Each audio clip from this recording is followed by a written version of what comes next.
अस्सलाम वालेकुम रहमतुल्लाहि व बरकातुहू। मैं हकीम सैयद हबीबुल्लाह शाह बुखारी दुआ खाना टेक्सला कैंट से आपकी खिदमत में हाजिर हूँ।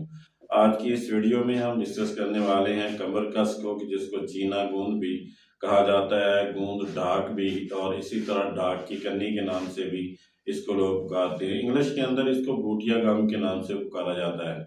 ये एक दरख्त का गूंद है जो सुर्ख स्याही माइल होता है और मज़े के अंदर नहायत ही कसैला होता है। अगर इसके मिजाज को देखा जाए तो ये सर्द खुश्क मिजाज का हामिल होता है। ये एक दरख्त है जो 15 से 20 फुट तक बुलंद होता है। इस दरख्त को माल्टा कलर के फूल लगते हैं और ये फूल साइज में भी काफ़ी बड़े होते हैं और भरपूर गुच्छों की शक्ल में ये फूल लगते हैं। जिस मौसम में यानी अप्रैल मई के अंदर ये फूल लगते हैं, जिस मौसम में ये फूल लगते हैं, तो ये दरख्त इतना ज़्यादा फूलों से भर जाता है कि इसके पत्ते कम दिखाई देते हैं और फूल ज़्यादा दिखाई देते हैं। मीलों दूर से बंदा इस दरख्त को इसके फूलों की वजह से देख सकता है। इस्लामाबाद के गिरदोनवा में, मारगला के पहाड़ी इलाकों में यह दरख्त देखने को मिलता है। इसी तरह कश्मीर के बाद इलाकों के अंदर यह दरख्त देखने को मिलता है।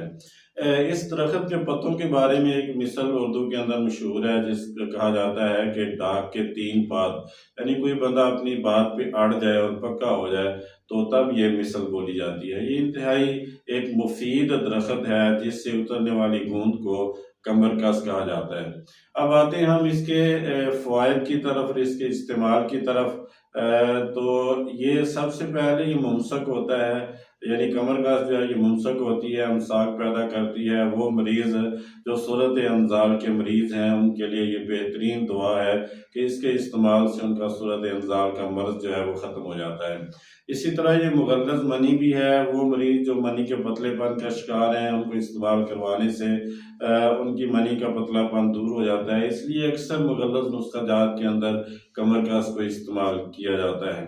ये काबज़ तासीर रखती है। यही वजह है कि औरतों में मरज़ सैलानुर रहम यानी लेकोरिया के अंदर इसको बहुत ज़्यादा इस्तेमाल किया जाता है और ये बहुत ज़्यादा मुफीद समझी जाती है।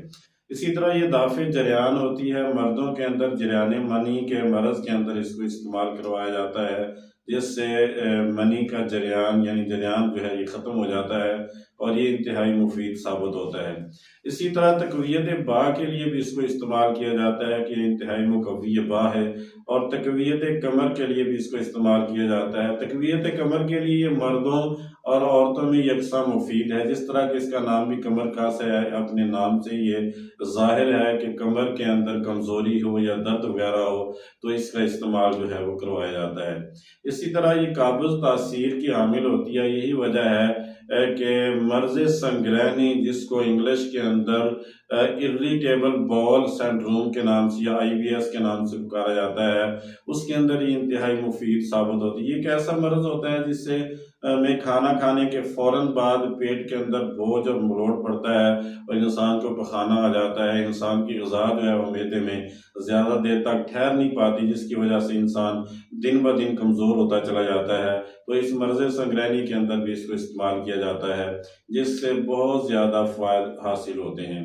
इसकी मकदार खुराक जो है वो 2 से 4 ग्राम की मिकदार में आप इसको इस्तेमाल कर सकते हैं, क्योंकि इसके अंदर खुश्की गालिब होती है। इसलिए अगर इसको दूध के साथ इस्तेमाल किया जाए तो ये ज़्यादा मुफीद है। ये जितनी भी वीडियोज़ हैं ये फ़ायदा आम के लिए बनाई जाती हैं। मैं दोस्तों अब आपसे गुजारिश करूँगा कि मेरे YouTube चैनल को सब्सक्राइब करें, लाइक और शेयर करें, बेल आइकन को भी दबा दें, ताकि हर नई आने वाली वीडियो आप तक पहुँच जाए और आप उससे इस्तिफ़ादा कर सकें। अल्लाह मेरा और आपका हामी व नासिर हो। अस्सलामु अलैकुम व रहमतुल्लाहि व बरकातुहू।